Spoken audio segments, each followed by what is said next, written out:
제9장. 성도를 섬기는 일에 대하여는 내가 너희에게 쓸 필요가 없나니 이는 내가 너희의 원함을 아니라. 내가 너희를 위하여 마게도냐인들에게 아가야에서는 1년 전부터 준비하였다는 것을 자랑하였는데 과연 너희의 열심이 퍽 많은 사람들을 분발하게 하였느니라. 그런데 이 형제들을 보낸 것은 이래 너희를 위한 우리의 자랑이 헛되지 않고 내가 말한 것 같이 준비하게 하려 함이라. 혹 마게도냐인들이 나와 함께 가서 너희가 준비하지 아니한 것을 보며 너희는 고사하고 우리가 이 믿던 것에 부끄러움을 당할까 두려워하노라. 그러므로 내가 이 형제들로 먼저 너희에게 가서 너희가 전에 약속한 연보를 미리 준비하게 하도록 권면하는 것이 필요한 줄 생각하였노니 이렇게 준비하여야 참 연보답고 억지가 아니니라. 이것이 곧 적게 심는 자는 적게 거두고 많이 심는 자는 많이 거둔다 하는 말이로다. 각각 그 마음에 정한 대로 할 것이요 인색함으로나 억지로 하지 말지니 하나님은 즐겨내는 자를 사랑하시느니라. 하나님이 능히 모든 은혜를 너희에게 넘치게 하시나니 이는 너희로 모든 일에 항상 모든 것이 넉넉하여 모든 착한 일을 넘치게 하게 하려 하심이라. 기록된 바 그가 흩어 가난한 자들에게 주었으니 그의 의의가 영원토록 있느니라 함과 같으니라. 심는 자에게 씨와 먹을 양식을 주시는 이가 너희 심을 것을 주사 풍성하게 하시고 너희 의의 열매를 더하게 하시리니 너희가 모든 일에 넉넉하여 너그럽게 연보를 함은 그들이 우리로 말미암아 하나님께 감사하게 하는 것이라.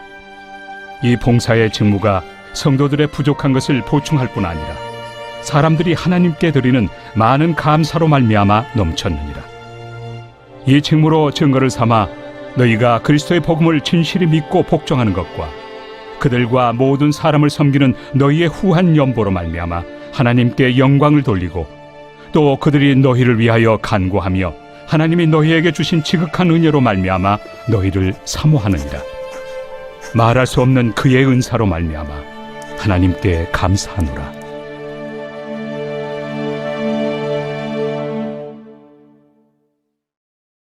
오늘 고린도후서 9장 말씀 함께 살펴보도록 하겠습니다. 고린도 교회는 바울의 2차 전도여행 때에 세워진 교회입니다. 상업과 무역이 발달한 곳이었는데 더불어 향락과 우상숭배도 가득하였습니다. 이곳 하나님의 은사들이 교회를 세울 수 있는 중요한 도구가 되었는데 이 은사는 오히려 영적 교만함으로 변질되어서 분쟁과 분열이 끊임없이 일어나게 되었습니다. 이 분쟁과 분열을 진정시키기 위해서 고린도 전서를 바울이 기록하였는데요. 그 대답이 십자가였습니다. 십자가는 성과 악을 구분하는 자기 중심성에서 벗어나 하나님의 말씀이 기준이 되는 그리스도 중심적인 삶으로 바뀌어지는 현장입니다. 다행히 고린도 전서를 기록하고 고린도 교회의 문제들이 어느 정도 진정이 되었는데 그 이후에 거짓 사도들이 고린도 교회에 들어와 복음을 훼손하고 바울의 사도권을 공격하게 되었습니다. 이로 인해서 또 다른 문제들이 일어나게 되었고 성경에는 없지만 고린도전서와 고린도후서 사이에 두 번째 서신이 디도편에 전달이 되어졌습니다. 그 디도편에 전달되어진 서신으로 다시 고린도 교회가 어느 정도 문제가 해결이 되어지고 이제 고린도후서가 그 마무리의 의미로 전달이 되게 됩니다. 그 사이에 예루살렘 교회를 위한 연보를 작정했는데 그것이 진행이 되지 않았습니다. 그래서 고린도 후서를 기록하며 8장과 9장에 그들이 계획했던 예루살렘 교회를 위한 연보를 진행하기를 요구하고 있습니다. 원래는 그들이 선한 마음으로 연보를 계획했지만 거짓 사도들의 공격으로 바울의 복음이 훼손되고 바울의 사도권이 권위를 잃게 되니 이 연보를 거두는 것도 중단이 되었던 것이죠. 그래서 앞부분에 자신의 변호와 또 사도권에 대한 변명들을 하면서 이 연보를 계속할 수 있게끔 그들의 오해를 풀어주었습니다. 어제 본 것은 하나님께 헌금을 할 때 어떤 원칙들로 해야 되는지, 또 교회는 이 헌금을 어떻게 관리해야 되는지를 함께 살펴보았습니다. 헌금은 하나님 나라의 사랑의 실천의 중요한 도구입니다. 하나님 나라를 이루는 유일한 방법은 사랑이죠. 우리가 먼저 된 자는 나중된 자를 섬기고, 또 강한 자는 약한 자를 돌보며, 많이 가진 자는 적게 가진 자를 도와주어야 합니다. 교회 내에서 이것이 자연스럽게 일어나는 것이 바로 이 헌금입니다. 그래서 우리에게 주어진 재정을 일부분을 떼어서 교회를 통해서 교회 성도들과 지역의 사람들을 섬기는 도구로, 균등케 하는 도구로 헌금이 사용이 되어지죠. 또한 더불어서 우리는 이 헌금을 억지로 하지 않고, 또 우리를 드러내기 위해서 하지 않고, 우리에게 주신 대로 할 수 있는 만큼만 하는 그런 자원하는 마음이 필요합니다. 그리고 가장 중요한 것은 주님께서 우리에게 주신 은혜를 흘려보내는 빚진 자의 마음이 중요하게 작동되어야 합니다. 이것이 8장에서 이야기한 헌금의 중요한 원칙이죠. 그리고 교회는 이 헌금을 공정하고 투명하게 관리해야 될 필요도 있습니다. 그러면서 9장에서 고린도 교회 성도들에게 너희들이 계획했던 그 연보를 진행해라 라고 권면합니다. 2절을 보시면, 이는 내가 너희를 원함을 알미라. 내가 너희를 위하여 마게도냐인들에게 아가야에서는 1년 전부터 준비하였다는 것을 자랑하였는데, 과연 너희의 열심이 퍽 많은 사람들을 분발하게 하였느니라. 마게도냐 사람들, 즉 빌립보, 데살로니가, 베레아 교회의 성도들에게 아가야에 대해서 이미 자랑을 했대요. 아가야에 있는 사람들은 1년 전부터 예루살렘을 돕기 위해서 헌금을 모으고 있단다 하면서 자랑했다고 합니다. 여기서 이 아가야가 바로 이 고린도 교회를 포함한 지역입니다.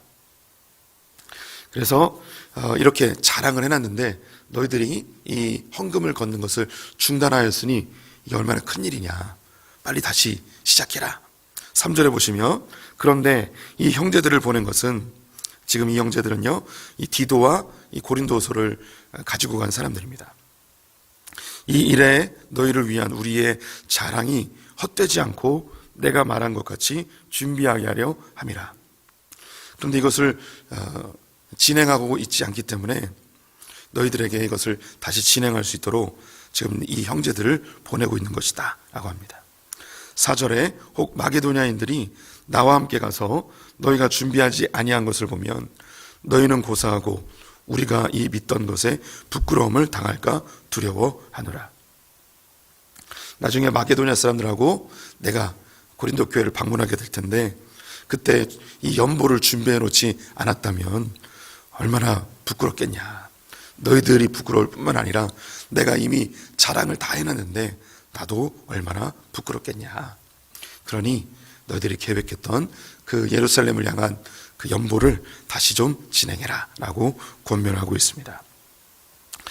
그러면서 이 헌금 생활의 중요한 원칙 몇 가지를 바울이 추가적으로 언급을 하고 있습니다. 6절 말씀에 보시면 헌금의 자세 첫 번째입니다. 이것이 곧 적게 심는 자는 적게 거두고 많이 심는 자는 많이 거둔다는 말이로라. 이 성경 구절은 우리가 익숙하게 잘 알고 있는 것입니다. 적게 심는 자는 적게 거두고 많이 심는 자는 많이 거둔다. 이것을 자칫 그 교회에서 잘못 사용하면 헌금을 적게 내는 자는 복을 적게 받고 헌금을 많이 내는 자는 많이 받는다, 이렇게 인용되어질 수도 있을 것 같습니다. 그런데 이것 때문에 하나님께 마치 투자하는 것처럼, 혹은 헌금 많이 하면 하나님이 더 많이 갑절로 갚아주시는 그런 기복주의로 들려줄 수 있을 텐데요. 이걸 좀 풀어서 설명할 필요가 있습니다. 먼저 연보라는 단어를 먼저 좀 설명을 해드리도록 하겠습니다. 연보는 그 헬라어로 유로기아라는 단어를 씁니다. 율로기아, 축복이라는 뜻입니다. 그래서 연보라는 단어가 우리에게 익숙하지 않은데요. 연은 버릴 연입니다. 버리다는 뜻입니다. 그리고 보는 기울일 보, 기울인다는 뜻입니다. 그래서 나에게 잔이 있는데 이 잔이 넘쳐났어요. 그래서 넘쳐서 밑에 흐르는 거죠. 그래서 이 잔을 기울여서 흘려보내는 겁니다. 쏟아붓는 거예요. 그래서 이 연보는 하나님이 내게 주신 복을 차고 넘쳐서 기울여 다른 사람에게 다른 잔에 흘려보내는 겁니다.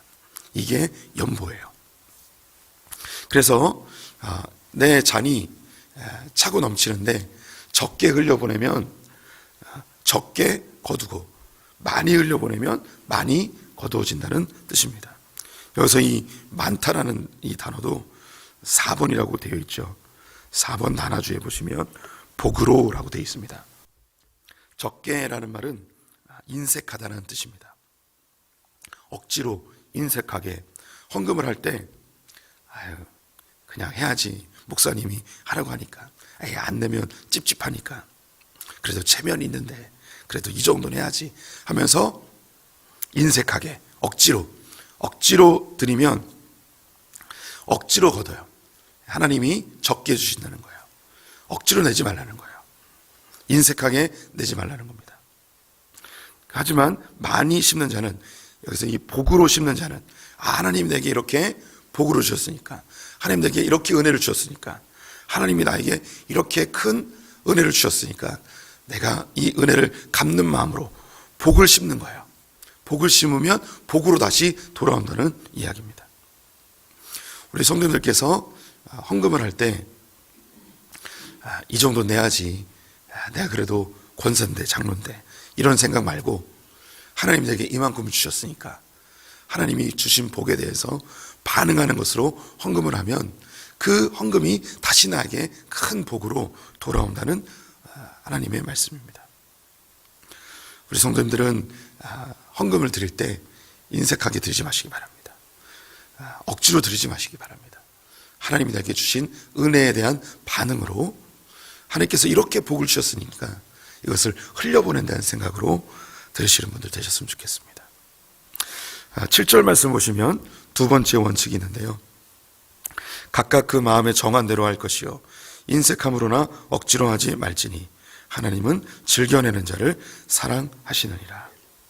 윗구절과 같은 맥락인데요. 인색함이나 억지로 하지 말고 마음에 정한 대로 기쁘게 즐겁게 드리라고 합니다. 헌금은 즐겁게 드리는 것입니다.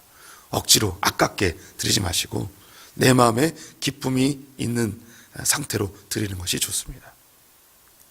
우리 성도들이 주일날 헌금을 드려야 되는데 헌금을 준비를 못했습니다. 지갑을 열어보니까 1,000원짜리하고 5만원짜리가 있습니다.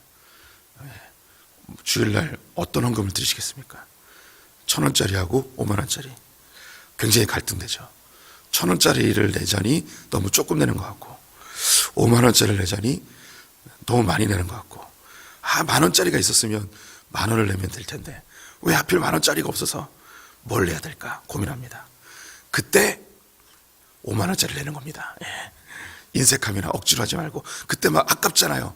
그러지 말고 주님 제가 한번 오늘 쏩니다. 주님 한번 배 터지게 드십시오. 그러면서 인색함이나 억지로 하지 말고 하는 거죠. 경험담입니다. 경험담. 목사도요 이 지갑을 열고 갈등할 때가 있어요. 그리고 제가 이 성경 구절을 오래전부터 들어왔던 것이라서 헌금을 할 때 제가 하는 행동이 있습니다. 이 헌금 봉투에다가 뽀뽀를 하고 헌금 봉투에 뽀뽀를 하고 헌금을 내는 습관이 있어요. 그래서 하나님께 드리는데 뭔가 마음에 굉장히 기쁘게 하나님께 저의 애정을 담아서 이렇게 헌금을 하는 그런 습관이 생겼습니다. 억지로 하지 않고 인색하지 않고 주님께 즐거이 기쁘게 드리는 그런 우리의 자세가 필요할 것 같습니다. 8절 말씀 보시면 하나님이 왜 우리에게 재정을 주시는지 중요한 목적이 기록되어 있습니다. 하나님이 능히 모든 은혜를 너에게 넘치게 하시나니 이는 너희로 모든 일에 항상 모든 것이 넉넉하여 모든 착한 일을 넘치게 하게 하려 하심이라. 하나님이 우리에게 은혜를 주시는 이유, 여기 모든 은혜에는 재정이 포함이 되어 있습니다. 우리에게 재정을 주시는 이유는 뭐냐면 항상 모든 것이 넉넉하여 모든 착한 일을 넘치게 하게 하려 합니다. 우리에게 선한 일을 하게 하기 위해서, 하나님 나라를 확장하는 일을 위해서, 남을 돕는 것을 위해서, 가족을 위해 사용되는 것, 우리의 풍성함, 우리의 여유로움, 그 모든 것을 주기 위해서 하나님이 은혜로 재정을 주신다고 합니다. 이 재정이 아름답게 사용되어질 때 이것이 선순환이 돼서 더욱더 풍성하게 되는데요. 10절 보시면 심는 자에게 씨와 먹을 양식을 주시는 이가 너희 심을 것을 주사 풍성하게 하시고 너희의 의의 열매를 더하게 하시리니 너희가 모든 일에 넉넉하여 너그럽게 연보를 함은 그들이 우리로 말미암아 하나님께 감사하게 하는 것이라. 하나님께서 우리에게 풍성하게 주신 것은 풍성하게 나누어서 더욱더 감사가 넘치게 하는 것입니다. 이것이 은혜의 선순환입니다. 재정을 포함한 모든 은혜가 같은 맥락 속에 있습니다. 하나님이 우리에게 은혜를 주셨어요. 근데 이 은혜를 흘려보낼 때 또한 하나님께서 이 흘려보낸 것을 다시 우리에게 풍성하게 채워주십니다. 선한 일을 할 수 있도록 더 풍성하게 하나님의 사역을 할 수 있도록 또 흘려보내시고 또 흘려보내시는 하나님의 은혜의 선순환이 우리 모든 성도들에게 있어야 할 것입니다. 그래서 14절과 15절 보시면 또 그들이 너희를 위하여 간구하며 하나님이 너희에게 주신 지극한 은혜로 말미암아 너희를 사모하느니라. 말할 수 없는 그의 은사로 말미암아 하나님께 감사하노라. 이 하나님의 은혜가 흘러간 곳에, 그곳에서 흘려보낸 자를 위한 간구가 일어나고, 그래서 이 하나님의 은혜가 끊임없이 은사로 흘러가서, 은혜로 흘러가서 감사로 돌아오고, 은혜로 흘러가서 감사로 돌아오는 은혜의 선순환이 계속해서 일어나게 된다는 것이죠. 우리 성도님들이 하나님께 헌금을 할 때, 하나님께 드릴 때 가장 중요한 자세는 연보입니다. 내게 주신 이 복을 흘려보내는 마음. 참 이 연보라는 말이 너무 아름다운 말 같아요. 우리 믿음의 선배들이 이 단어를 너무 잘 골라낸 것 같아요. 그냥 헬라어는 그냥 축복이에요. 축복이라는 단어인데 이것을 우리 믿음의 선배들이 연보라는 아주 좋은 말로 번역을 해놓았습니다. 하나님께서 주신 이 복을 흘려보내면 다시 하나님께서 우리에게 채워주시고 또 흘려보내면 또 채워주시는 은혜의 선순환이 우리에게 일어나길 간절히 소망합니다. 교회적으로도 하나님께서 주시는 그 은혜를 흘려보내는 연습을 계속해야 되죠. 우크라이나 전쟁을 위한 헌금을 이번 부활절 때 함께 했죠. 부활절 헌금은 따르고 이 특별히 우크라이나를 돕는 이 헌금을 사랑의 저금통으로 하였는데 사랑의 저금통이 예년보다 2배로 거쳤고요. 이 동전이 2배로 거쳤을 뿐만 아니라 성도님들이 목적 헌금을 내주셔서 1,000만 원 이상 걷어지게 되었습니다. 우리 소풍의 성도님들이 정말 이 하나님의 은혜에 감격해서 자원하여 드리는 이런 헌금에 너무 감격을 하고 너무 감사했습니다. 이런 것이 하나님의 나라를 이루고 또 감사를 흘려보내고 하나님의 복이 다시 우리에게 채워지는 은혜의 선순환입니다. 우리 성도님들의 일상의 삶에서도 교회에 헌금을 드리는 것뿐만 아니라 우리 지체들에게 이 은혜를 흘려보내는 연습을 끊임없이 해야 됩니다. 그러면 하나님께서 이 선한 일을 할 때 또 다른 채워주시는 것들이 우리에게 있죠. 저도 여러 번 말씀드리지만 하나님께 주신 이 재정을 닫힌 재정으로 살아가고 있습니다. 저에게 필요한 재정의 한계를 정해놓고 그 이상 저에게 들어오는 것은 다 흘려보내도록 저의 재정의 원칙을 세웠습니다. 제 주변에 있는 도움을 받는 분들이 저에게 하셨던 이야기가 담임 목사 그만두지 말라고, 소풍교회 계속하라고, 그래야지 자기에게 계속 흘러오니까. 그렇죠.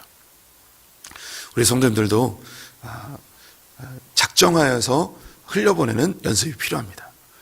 그냥 있으면 하고 기회되면 하고 이것이 아니고 내 재정의 일정 부분을 흘려보내는 연습이 필요하죠. 그래서 각각 자기가 정하는 대로 할 수 있는데 성경에 보면 구약의 레위기에 30%를 흘려보내는 것을 제시하고 있어요. 10분의 1은 11조, 그리고 10분의 1은 교회의 목적 헌금, 그리고 10분의 1은 구제로 부모님에게 드릴 수도 있고 선교사님에게 보낼 수 있고 또 다른 사람들에게 보낼 수 있습니다. 이것은 각각 자기가 정할 수 있는 부분이에요.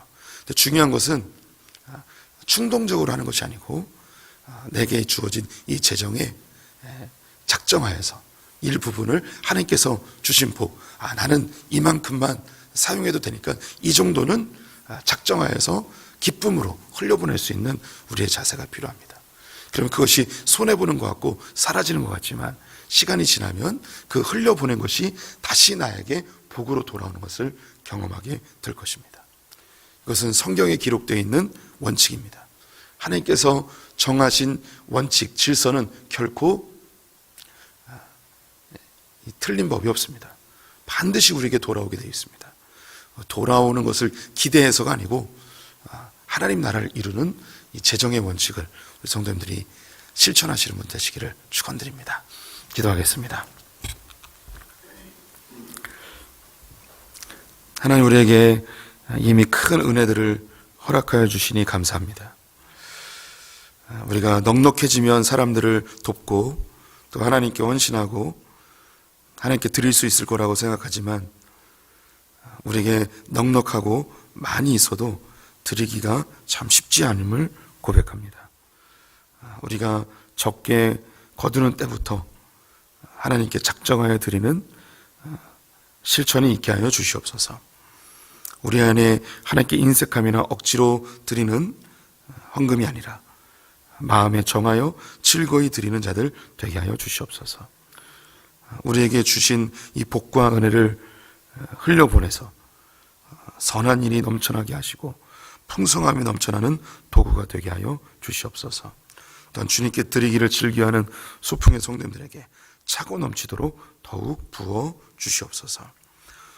소풍교회가 우리 모든 성도들이 축복의 통로가 되어지길 간절히 소망하며 오늘 하루를 의탁하며 예수님의 이름으로 기도드렸습니다.